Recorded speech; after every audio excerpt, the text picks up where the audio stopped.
Nothing like winding down with some video games after a long day of work. Ah yes, my toxic friends who don't even like me are on. Let's play with them. 4 hours pass, it's 3 a.m. and you just want to go to sleep. But you can't because you guys haven't even won a game. And if you get off, your friends will be mad at you. This is no longer fun. You wish you could have done something productive instead. Let's get something straight. Video games are for men. There's no denying it. Most of video games are targeted for the male appeal. Either be competition, conquest, power, status. These are all aspects that men strive for. GTA is one of the most popular video games out there because it has most of them. You create competition with other players. There's a ranking system that promotes status. And then there's power, which is pretty much all the money you get in the game. This is the reason why GTA is so popular. There's other video games out there, but none of them appeal to the man's desires as GTA. Now, why am I bringing this up? The reason for this is because I want you to stop video games right now. Video games have some serious consequences that can dramatically impact your life. For example, waste of time. I myself used to be a big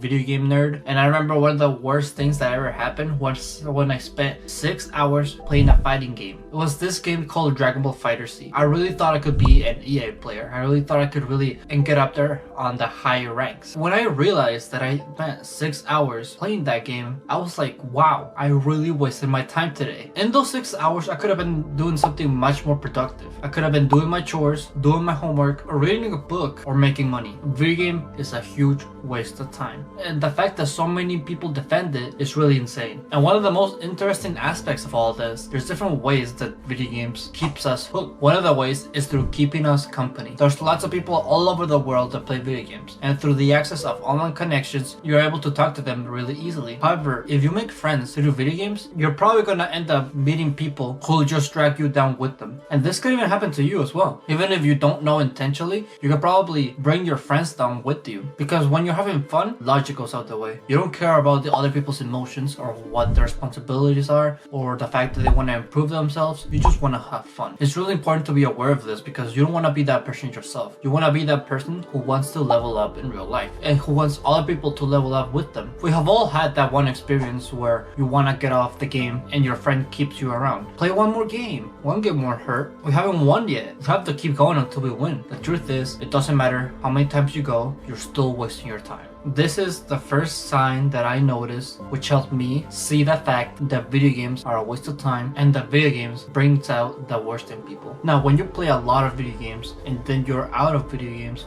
for a long time, it might happen to you where you keep thinking about the game that you're playing or what you're gonna do after you get back into it. Like you have like a goal. Video games also go into the male desire of goals. Men are supposed to be goal oriented. They're always supposed to focus on the next big thing, and video games really play into that emotion because they set those goals for you, either through passing a level, beating somebody at the game, or building whatever you want on Minecraft. You sometimes do set those goals yourself, and that's even the worst part because if you can set your own goals, then you should probably set your own goals in real life. What I'm saying is that those goals take away your focus. Whenever you're trying to focus in class, you're focusing on the goals that you have on the game. Whenever you're talking to somebody, you're like AFK, you're not even paying attention to what they're saying. And if they notice that, then they're probably not gonna like you and talk to you less. Like, can you imagine how big of a deal this is? Can you imagine talking to a girl and them noticing that you're not even paying attention? They'll leave you on the spot. If you stop playing video games, you'll massively increase your focus and your productivity. So stop leveling up in real life. There's different skills that you can upgrade in order to become a better person, either through money making, building muscle, storytelling, speaking. Literally just start leveling up skills that will have long lasting effects on your life. If you do this, not only will it help you for your life in general, like not only will you help the people around you, but it also will help yourself in having a stronger mental health. Because if you really think about it, video games bring out the worst in you, as I said before. But I would say it also brings out the toxic competition inside of you. Because if we compare, let's say fighting sports competition, and then we compare video game competitions, you can probably tell there is more toxic people in the video game section than there is in the fighting sports section. Like whenever you fight somebody, maybe at like before the fight they try to talk shit and stuff, but then after, most of the time after a fight, those two guys who fight each other respect each other. In video games, if you kill somebody on Call of Duty, they'll say slurs, they'll say like some of the worst shit you've ever heard in your life. It's really weird how a virtual game can bring out more anger in somebody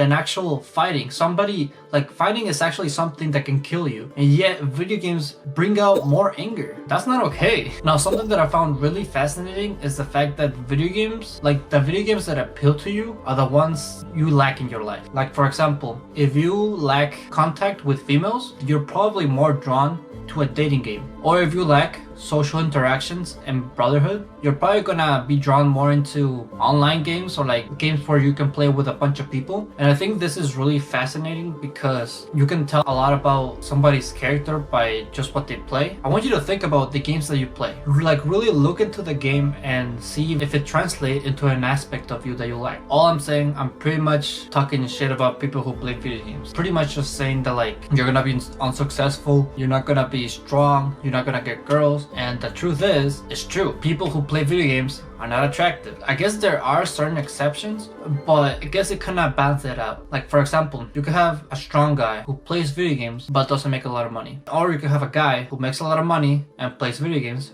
but is not really all that fit. Or you could have a guy who is fit and makes a lot of money, which would be the best outcome. What I'm saying is that everything balances out, and I feel like this applies to girls as well. I feel like if you play video games, you're mostly gonna attract the female who is not really good for you. Because as I said before, video games appeal to the male desire. And whenever girls try to do the same thing, like whenever a girl tries to do the same thing as a guy, that brings the more masculine in her. And if a female has more masculine energy than a male, that means that whenever they do get in a relationship, the male has to give more feminine energy. And if he does that, then he kind of just forgets about his goals and just focuses on being the one loving in the relationship. Not that there's anything wrong with that, but if you're an ambitious man, this is not really the type of lifestyle that you want. You want to attract feminine women, and feminine women don't play video games. It's really up to you how you want to live your life. If you want a masculine woman who, I guess, takes care of you and you don't really focus on your goals, then I mean, that's fine. Who am I to judge, right? But I know there's something better in you. I know you have more of a purpose. If you're watching this video, then I know that you want to improve.